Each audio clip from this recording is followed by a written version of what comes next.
CAA, NPR और NRC के विरोध का स्टैंड बहुजन मुक्ति पार्टी का होगा।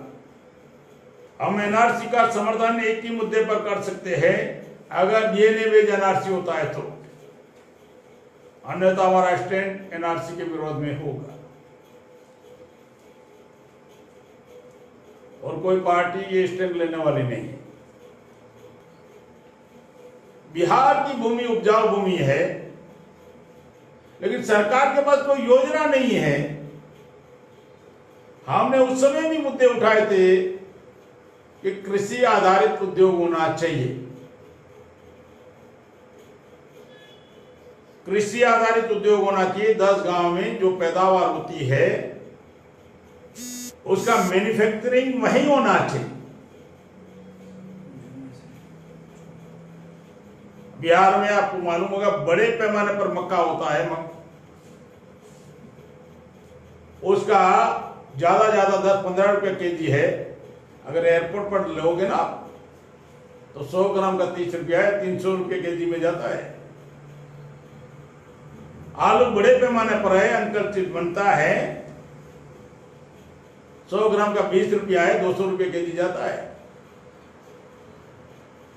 मजदूरों को, किसानों को कुछ मिल नहीं रहा है। लेकिन 10 गांव के अंदर कृषि आधारित उद्योग होना चाहिए और उसी 10 गांव के लोगों के वहां मैन्युफैक्चरिंग लगना चाहिए और वहां के लोगों को रोजगार उपलब्ध करवाना चाहिए। तो बिहार के मजदूर पंजाब, गुजरात, महाराष्ट्र, हैदराबाद, देश के अलग अलग कोने में अपने माँ बाप को, अपने बच्चों को छोड़कर नहीं जाएंगे।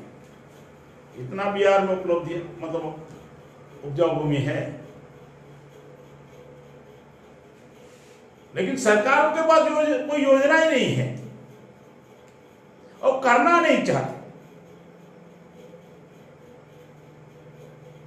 हर साल तबाही मचा देने वाला बाढ़ग्रस्त एरिया है, परमानेंट इलाज नहीं है। कोसी नदी का जहां बिजली उत्पन्न हो सकती है, बंगाल को पूरा मिल सकता है, झारखंड को मिल सकता है, बिहार को बिजली मिल सकती है।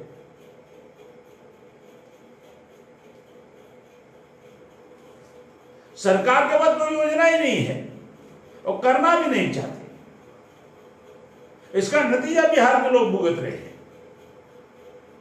कृषि आधारित उद्योग होना चाहिए, बहुजन मुक्ति पार्टी का क्लियर स्टैंड है।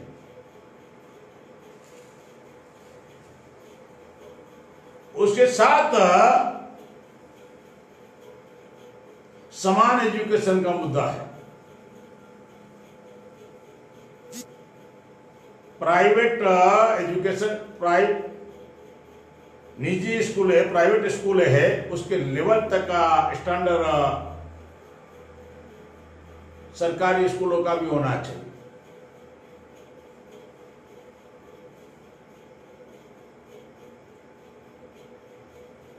अर्थात कलेक्टर का बच्चा और मजदूर का बच्चा एक ही क्लास में पढ़ेगा, एक ही सिलेबस हो,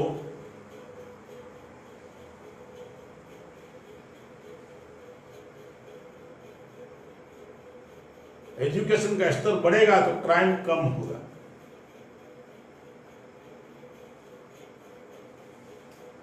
भारत सरकार भी अजीब तरीका का तंत्र बना कर रखा है। जिस देश में एजुकेशन पर ज्यादा बजट होता है वहां का क्राइम रेट कम होता है, क्योंकि पढ़ा लिखा एजुकेटेड व्यक्ति क्राइम करने से 10 बार सोचता है। तो क्राइम को रोकने के लिए तो बजट ज्यादा है, भारत सरकार कर रही है, और एजुकेशन के ऊपर बजट ही नहीं एलोकेट कर रही है। जिस देश का एजुकेशन का बजट ज्यादा होता है वहां क्राइम कम होता है। भारत में एजुकेशन के ऊपर बजट कम है, क्राइम रेट ज्यादा है। तो क्राइम को रोकने के लिए बजट की व्यवस्था कर रही है दिखावे के लिए, एजुकेशन के ऊपर नहीं कर रही है। और इसके लिए कोई राज्य सरकारें प्लान बना रही है, ऐसा दिख भी नहीं रहा है।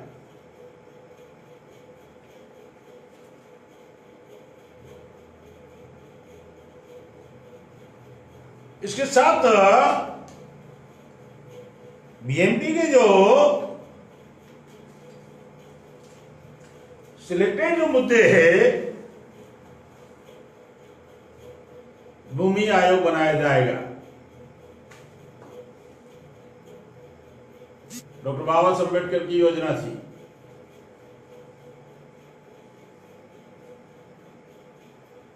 चौदह जुलाई 1947 में बाबा साहब ने नेहरू के सामने प्रस्ताव रखा कि इस देश में भूमि की मर्यादा तय हो,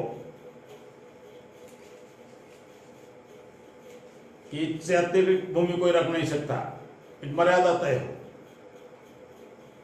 नेहरू ने 21 जुलाई 1947 में इसको ठुकरा दिया और 6 सितंबर 1954 में बाबा साहब दोबारा राज्यसभा में मुद्दा रखा, भूमि आयोग होना चाहिए। तो पूंजीपतियों के लिए, उद्योगपतियों के लिए आदिवासियों की जमीनें छीन रहे हो, ऐसी जेड के नाम पर अरबों खरबों की जमीन आपने छीन ली डेवलपमेंट के नाम पर, और वहां कुछ भी उद्योग नहीं लगे, लेकिन जमीनें छीन ली। भूमि आयोग बनाया जाएगा, भूमि की मर्यादा तय हो। जो भूमि विहीन लोग हैं उसमें वो भूमि वितरण होगा।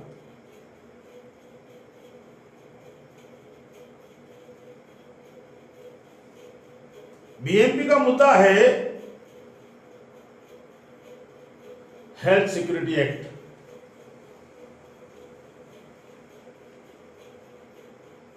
इस तरह फूड सिक्योरिटी एक्ट बनाया लेकिन अमल नहीं हुआ। राइट टू लीव का अधिकार है हमारा संविधान के अंदर, जिंदा रहने का अधिकार है, लेकिन लोग भूख से मर रहे हैं, तब न्यायपालिका को दिख नहीं रहा है।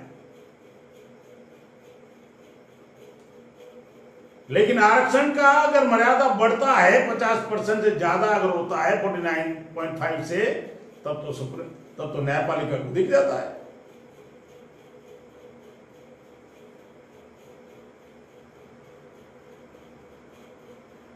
हेल्थ सिक्योरिटी एक्ट बनाया जाएगा। जो हेल्थ के साथ खिलवाड़ करेगा उसको पनिशमेंट होगा। पिछली बार चिमकी बुखार से कितने बच्चे मुजफ्फरपुर में मारे गए, और हम लोगों ने वहां डॉक्टरों की टीम भेजा, तो बिल्कुल वो लोग सीरियस नहीं थे और उन लोग मजाक कर रहे थे। प्रशासन क्या कितना स्कोर हुआ बता रहे थे, शाम तक कितना स्कोर होगा, जैसे क्रिकेट में चल रहा। तो ये जो सारा तंत्र विफल हो चुका है, इससे लोग विकल्प की तलाश में है। और एक मुद्दा है प्राइवेट निजीकरण में आरक्षण कंपलसरी लागू करेंगे। तुम सरकारी तंत्र को, सरकारी डिपार्टमेंटों को बेच रहे हो, मनमानी तरीके से बेच रहे हो। जो कह रहे थे देश बिकने नहीं देंगे, उसी लाल किले को बेच दिया प्रधानमंत्री ने, केंद्र सरकार ने। 18 करोड़ का रेवेन्यू था, 5 करोड़ में मंथली रेवेन्यू 18 करोड़ का था, 5 करोड़ में डालमिया के पास गिरवी रख दिया, 13 करोड़ फ्री में दे दिया 30 साल के लिए।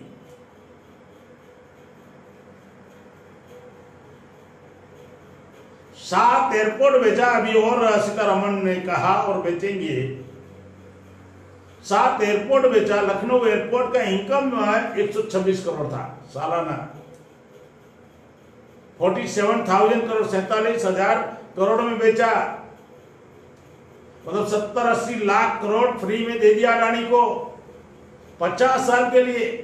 ऐसे 7 एयरपोर्ट बेच दिए गए, और भी एयरपोर्ट बेच रहे हैं, कोल माइंस बेच रहे हैं, रेल का प्राइवेटाइजेशन हो रहा है, 22 रेलवे स्टेशन बिक गए, रिलायंस को दिया गया। तो इनडायरेक्टली रिजर्वेशन खत्म करने का कार्यक्रम है। प्राइवेटाइजेशन में रिजर्वेशन है नहीं, तो प्राइवेटाइजेशन में कंपलसरी रिजर्वेशन होना चाहिए। मैं इसीलिए कह रहा हूं, हम जो मुद्दे उठा रहे हैं कोई पार्टी वो मुद्दे उठा भी नहीं पाए।